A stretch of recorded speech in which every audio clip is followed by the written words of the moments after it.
नमस्ते and a very warm welcome to Silicon Gurukul. इस session में हम दिसंबर 1 2024 के करंट अफेयर्स को डिस्कस करने जा रहे हैं और इसको करने के लिए हमने मैगजीन चुना है GS score. My dear friends, for the last 10 years I have been preparing and teaching for the UPSC aspirants and state civil services examination aspirants and in my experience this magazine is very good.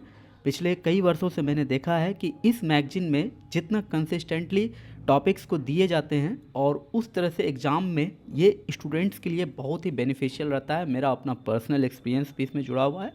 So I hope you like the session and please be with me till the last of this session.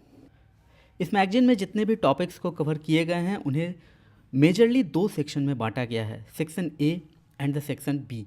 Section A में यहाँ जो भी topics आप देखेंगे वो सारे topics mains oriented तरीके से बताए गए हैं। इसे हम मेंस के पॉइंट ऑफ व्यू से तैयार करेंगे। और जो हमारा सेक्शन बी है उसमें भी कई सारे टॉपिक्स डिस्कस किए गए हैं जो प्रीलिम्स पॉइंट ऑफ व्यू से हमें पढ़ना है। और सबसे इम्पॉर्टेंट बात आप देखें अगर यहाँ तो international relations GS2, polity and governance GS2, economy GS3, environment GS3, science and technology GS3। तो इस तरह से हमें अपने सिलेबस के बारे में भी पता चलता है। एंड बिलीव मी गाइज, अगर आप अपने सिलेबस को ठीक से जानते हैं then you can be able to achieve your dreams और you can crack the exam. क्योंकि सिलेबस को जानना सबसे इम्पॉर्टेंट होता है और जैसे जैसे आप यहाँ इसको देखते जाएंगे करते जाएंगे सिलेबस पे काम होता रहेगा। सिलेबस पर geography, art and culture, international relations, polity and governance, economy, environment and science and technology, ये सारे टॉपिक्स हमारे प्रीलिम्स पॉइंट ऑफ व्यू से हम तैयार करने जा रहे हैं। So these are the topics and we are going to do all this things. So without wasting time let's come to the first topic. हमारा फर्स्ट टॉपिक जो है वो बांग्लादेश इशू है और बांग्लादेश इशू हाल ही में बहुत ज़्यादा न्यूज़ में भी रहा है। शेख हसीना जो वहाँ की प्राइम मिनिस्टर थी वो वहाँ से रिज़ाइन करती है, वो वहाँ से एक तरह से कहो तो भाग जाती है, इंडिया आ जाती है। और वहाँ फिर जो बांग्लादेश में चल रहा था, न्यूज़ में मीडिया में बहुत कुछ बना हुआ था। तो एक बार हम देखते हैं कि जो सबसे पहला एक जो चौक पॉइंट क्या था, तो चौक पॉइंट था कि 26 मई जो था। हालांकि 26 मई से भी पहले शेख हसीना जो बांग्लादेश की कॉन्टेम्प्रेरी प्राइम मिनिस्टर थी उस समय की, उन्होंने ये कहा था कि America is wishing to make a new country cutting out from some part from Bangladesh and Myanmar, कुछ वहाँ पर काट कर वो इंडिया के पास एक कंट्री बनाना चाहता है। तो उस पर बहुत सारे लोगों ने ध्यान नहीं दिया। In fact on A lighter note मैं कहूँ तो इंडिया ने भी इस पर कोई खास ध्यान नहीं दिया जो कि देना था उस समय। खैर जो भी हो, 26 मई को करीब 7 लोग मारे जाते हैं साइक्लोन रेमेल के कारण, साइक्लोन रेमाल। तो साइक्लोन रेमाल कहाँ आया था, तो बे ऑफ बंगाल में आया था और बांग्लादेश को बहुत ज़्यादा इफेक्ट किया था। सो देखो एग्ज़ाम में क्वेश्चन कहीं से भी आ सकते हैं। So we should be aware and हम लोग उस तरह से अपने आप को तैयार करके रखें कि साइक्लोन रेमेल के कारण 26 मई के दिन जो आया था कई सारे लोग मारे जाते हैं। देखो रिसेंट हिस्ट्री में ये कुछ इंपॉर्टेंट इवेंट्स बहुत मायने रखते हैं। साइक्लोन रेमल के कारण बहुत सारा मिसमैनेजमेंट हुआ, उससे पहले कोविड-19 में लोग बहुत ज़्यादा परेशान थे और जॉब के कारण बहुत सारे लोग परेशान थे। तो वो सारी बातें अपनी जगह चल रही थी। 6 June was the date when 2024 Bangladesh quota reform movement begins. और 15 जुलाई आते आते ये इतना ज़्यादा इंटेंसिफाई हो जाता है कि पूरे बांग्लादेश में कोटा रिफॉर्म मूवमेंट चालू हो जाता है। करीब 25 लोग इसमें मारे जाते हैं। ये ऑफिशियल डाटा है but the actual data is suppose to be more than the reported data. 16 जुलाई के दिन बहुत बड़ा जुलाई मैसेकर शुरू हो गया था। तो जगह जगह लोग इस तरह से मारे जाते थे और कहीं पुलिस मारे जाते थे, कहीं पर लोग मारे जाते थे। तो इस तरह से चल रहा था। कुछ ऐसे प्रोटेस्टर्स लीडर्स थे जिनको कि गवर्नमेंट ने कैद करके भी रखा था। लेकिन फिर एक डेट आता है, डेट 5 अगस्त का, जो कि प्रोटेस्टर्स का कहना है कि this was the start of non cooperation movement and Sheikh Hasina ने 5 अगस्त के ही दिन रिज़ाइन किया और वो अपने चॉपर से इंडिया लैंड होती है। वहाँ से बांग्लादेश से वो एक तरह से भाग करके इंडिया आती है और बांग्लादेश आर्म्ड फोर्सेस इंतरिम गवर्नमेंट को अनाउंस कर देता है। और आप सबको पता है कि उस समय बांग्लादेश के प्रेसिडेंट थे मोहम्मद शहाबुद्दीन और शहाबुद्दीन ने उस समय के जो भी गवर्नमेंट था उसको डिजॉल्व कर दिया, जातीय संसद को डिजॉल्व कर दिया और मोहम्मद यूनुस जो 2006 में जिन्हें नोबेल पीस प्राइज़ भी दिया गया था, वो एक इकोनॉमिस्ट हैं, एंटरप्रेन्योर हैं, पॉलिटिशियन हैं, सिविल सोसाइटी लीडर हैं, बांग्लादेश के बहुत ही प्रोमिनेंट फिगर रहे हैं। अभी तो खैर इंतरिम गवर्नमेंट के हेड हैं और बांग्लादेश का न्यू कॉन्स्टिट्यूशन उनके ही नेतृत्व में, उनके ही गाइडेंस के अंदर रिफॉर्म किया जा रहा है। और कल परसों की बात है, उन्होंने ये कह दिया कि 2025 के लास्ट तक या 2026 में इलेक्शंस होंगे, तो अभी इलेक्शंस तो भूल ही जाओ। फिलहाल उन्होंने 1-1.5 साल के लिए तो सरकार पर पूरा अपना कब्जा कर लिया है। For your kind information, he is not an elected person, he was from executive body. और इस तरह से वो बांग्लादेश का अभी पूरा का पूरा तख्ता अपने हाथ में ले चुके हैं। और ये इस तरह से आपको पता रहना चाहिए, कम से कम इतना बात तो पता रहना ही चाहिए। Now being a civil aspirant, what we should prepare, हमें क्या तैयार करके रखना चाहिए अपने मेंस और प्रीलिम्स के पर्सपेक्टिव से। तो सबसे पहले देखो, हमें ये फैक्टर्स को थोड़ा ध्यान देना चाहिए कि which factors are responsible for Bangladesh current turmoil. तो कुछ पॉइंट्स यहाँ पर दिए गए हैं जिसे हम अपने फ्यूचर में मेंस के एग्ज़ाम में अगर यूज करें तो शायद हमारे काम आए। The first thing is autocratic governance and political instability. देखो, बांग्लादेश में 1971 से लेकर अब तक हमेशा ये देखा गया है कि यहाँ जो रूल हुआ है ना, वो ऑटोक्रेटिक हुआ है। 1971 में जब शेख मुजीबुर रहमान ने यहाँ अपनी सरकार बनाई थी, मुक्ति बाहिनी उनकी अपनी एक ऑर्गेनाइजेशन थी, मतलब जो सिपाहियों का उनका अपना एक दल था, उसका नाम था मुक्ति बाहिनी। तो 1975 आते आते शेख मुजीबुर रहमान को असैसिनेट कर दिया जाता है, उनको मार दिया जाता है और पावर आ जाता है जियाउर रहमान के हाथ में। और जियाउर रहमान की बेटी है खालिदा जिया और शेख मुजीबुर रहमान की बेटी थी शेख हसीना, जो कि आज भारत में है, क्योंकि वहाँ से जब बांग्लादेश से आई तो उन्हें भारत ने असाइलम दिया अपना। तो 1975 में जब शेख मुजीबुर रहमान को असैसिनेट कर जियाउर रहमान गद्दी पर बैठते हैं, तो सबसे पहले जो वो एक काम करते हैं, वो काम करते हैं कि सेक्युलरिज्म वर्ड को कॉन्स्टिट्यूशन से उखाड़ कर फेंक देते हैं और वहाँ वो एक फ्रेज डालते हैं, absolute trust in faith in almighty Allah. Again, absolute trust and faith in almighty Allah, ये वर्ड वो सेक्युलरिज्म हटाकर डाल देते हैं। ये कौन करते हैं? जियाउर रहमान करते हैं, 1977 में करते हैं, 1975 में उनको सत्ता मिलती है। 1982 आते आते वहाँ पर जो यूँ कह लो कि जो इस्लामिक ऑर्थोडॉक्स बिलीवर थे, ऑर्थोडॉक्स फॉलोअर्स थे, उनका सत्ता के ऊपर एक कंट्रोल होना शुरू हो जाता है अंडर हुसैन अहमद। तो ये सब कुछ वहाँ पर चल रहा था। 1991 से लेकर के 2001 तक अगर बात करें तो बांग्लादेशी नेशनल पार्टी और अवामी लीग, ये सब पावर में कभी आते हैं कभी जाते हैं।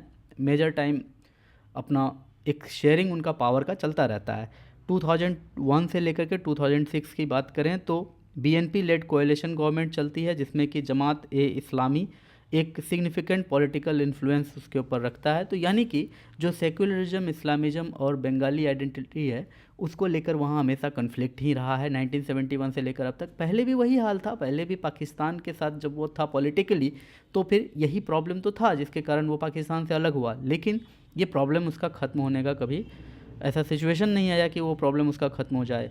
हिस्टोरिकल डिवीजन्स की बात करें तो लिबरेशन वार जो हुआ था, तो लिबरेशन वार कहा जाता है जब 1971 में पाकिस्तान से पॉलिटिकली बांग्लादेश अलग हुआ। उससे पहले वो पाकिस्तान का पार्ट था और ईस्ट पाकिस्तान एक स्टेट के रूप में वो पाकिस्तान ही माना जाता था, जाना जाता था।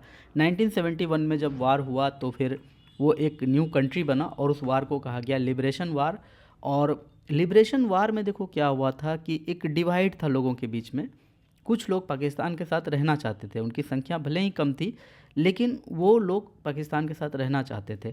और जैसे जैसे समय बीता, अलग अलग प्रॉब्लम आए, तो उन लोगों ने दूसरे को इन्फ्लुएंस करना शुरू किया कि देखो हमारी जो भी प्रॉब्लम है वो पाकिस्तान से अलग होने के कारण हुए हैं।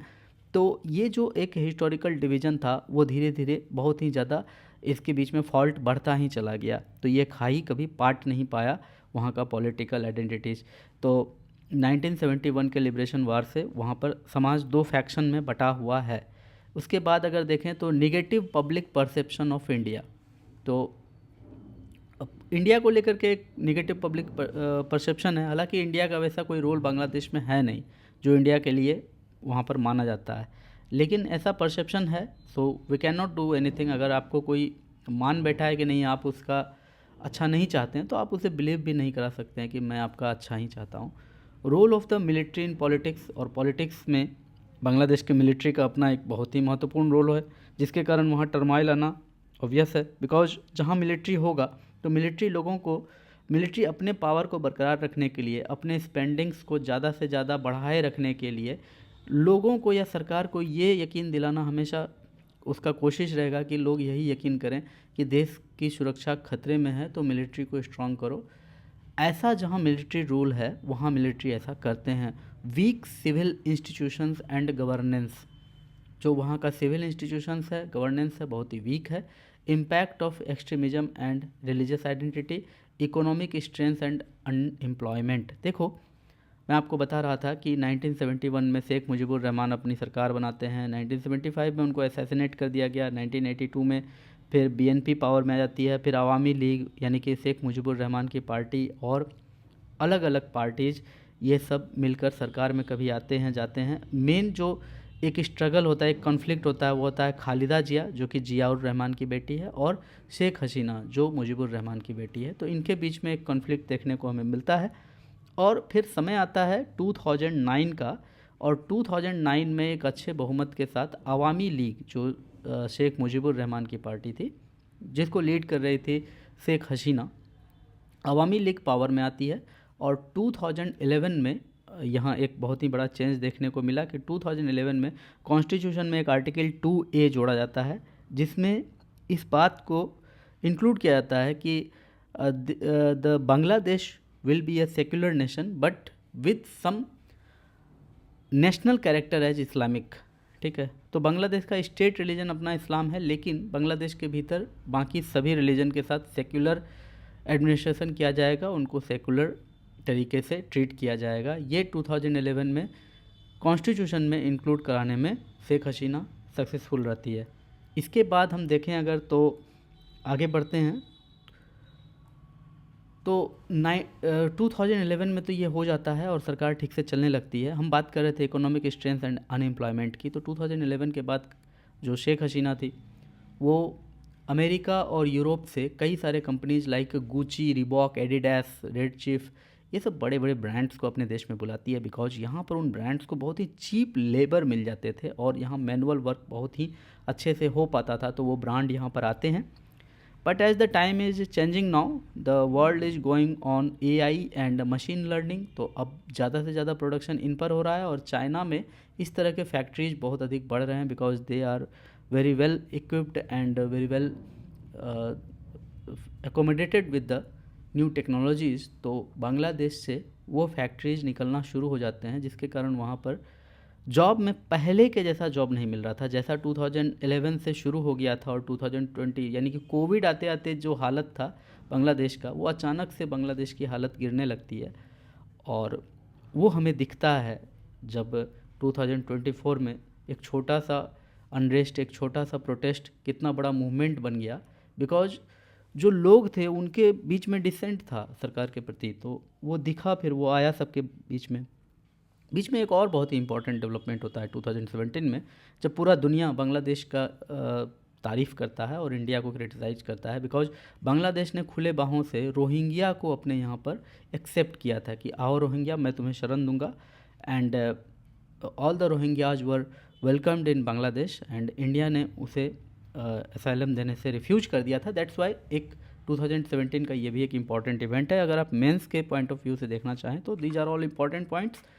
एंड हम बात करते हैं अगर कि बांग्लादेश में माइनॉरिटी राइट क्या है, माइनॉरिटी राइट्स इन बांग्लादेश क्या है, एंड क्या रिलीजियस फ्रीडम वहाँ पर बांग्लादेश में प्रोवाइड किए जाते हैं वहाँ के माइनॉरिटीज़ को। तो देखो, बांग्लादेश का जो अपना कॉन्स्टिट्यूशन है, तो उसके बारे में कहा जाता है कि Bangladesh is not based on religion but on the secular idea of Bangla nationalism. ठीक है, तो बांग्लादेशी जो कॉन्स्टिट्यूशन है वो ये दावा करके रखता है कि हम सेक्युलर तो नहीं हैं, लेकिन बांग्ला नेशनलिज्म पर हम लोग बेस्ड हैं। हम लोग ऐसा भी नहीं है कि इस्लाम पर बेस्ड हैं। बांग्ला जो उनका एक एथनिक आइडेंटिटी है, उनकी अपनी एक पहचान है, बांग्ला भाषा, बांग्ला खान पान, उस पर वो बेस्ड है, तो उसको वो ज़्यादा तवज्जो देता है। वहाँ रिलीजन फैक्टर नहीं है, वो रहन सहन, वो जो तहजीब है उसको वो लोग बहुत ही ज़्यादा एज ए कॉन्स्टिट्यूशन अगर बात करें तो उसको लोग वैल्यू देते हैं। Democracy, socialism and nationalism as its core principle Bangladesh का कॉन्स्टिट्यूशन अपने अंदर रखता है। And secularism was initially a part of the constitution but 1970s के मिलिट्री रूल में हटा दिया गया था और इसे 2011 में री इंस्टेट किया गया था, बट विथ सम कंडीशंस, जो कि हमने अभी आपको बताया। अब देखिए कुछ लीगल प्रोविजंस और कॉन्स्टिट्यूशनल प्रोविजंस हम आपको बता दें, आप चाहें तो इसे लिखेंगे मेंस के एग्ज़ाम में। जो बांग्लादेश का अपना कॉन्स्टिट्यूशन है उसमें आर्टिकल 2A है, जो कि परहैप्स 2011 में ही लाया गया था, जिसमें कि ये कहा गया था कि other religions will be practised in peace and harmony. ठीक है, क्योंकि 1977 में क्या हुआ था कि जियाउर रहमान ने कॉन्स्टिट्यूशन में ये कह दिया था कि Bangladesh is absolute trust and faith in almighty Allah. तो फिर 2A डाल करके, आर्टिकल 2A डाल करके इस बात को भी डाला गया, बाद में शेख हसीना के ही द्वारा यह डाला गया, other religions will be practised in peace and harmony. अगला जो आर्टिकल है बांग्लादेश कॉन्स्टिट्यूशन का वो है आर्टिकल 28(1). ये इंडिया के कॉन्स्टिट्यूशन के आर्टिकल 15 के इक्विवेलेंट आप समझ लीजिए, because it prohibits discrimination based on religion, race, caste और सेक्स इन पब्लिक लाइफ। तो यहाँ पर कुछ ऐसा यहाँ कंडीशंस भी है, लेकिन आर्टिकल 15 के इक्विवेलेंट आप समझ के चलो। आर्टिकल 39 को आप इंडिया के आर्टिकल 25 के इक्विवेलेंट समझो, freedom of thought and conscience providing the right to practice and propagate one's religion freely. तो यह आर्टिकल 25 के इक्विवेलेंट बांग्लादेश में आर्टिकल 39 है।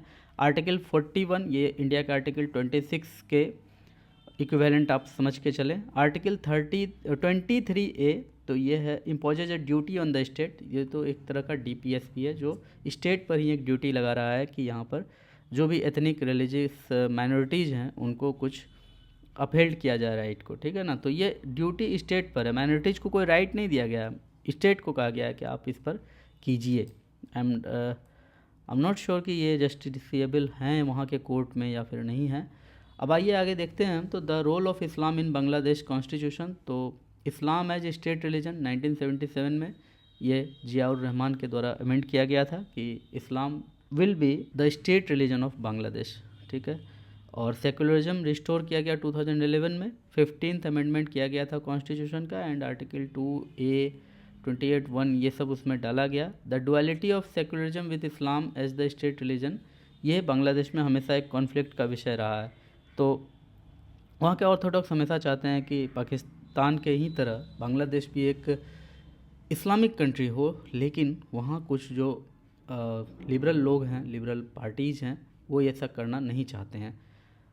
व्हाट नीड टू चेंज, क्या क्या एक तरह से वहाँ पर रिफॉर्म आना चाहिए जिससे कि वहाँ पर स्थिति थोड़ा पीसफुल हो जाए, इतना ज़्यादा टर्बुलेंस नहीं हो। तो strengthen legal protections, uphold secularism.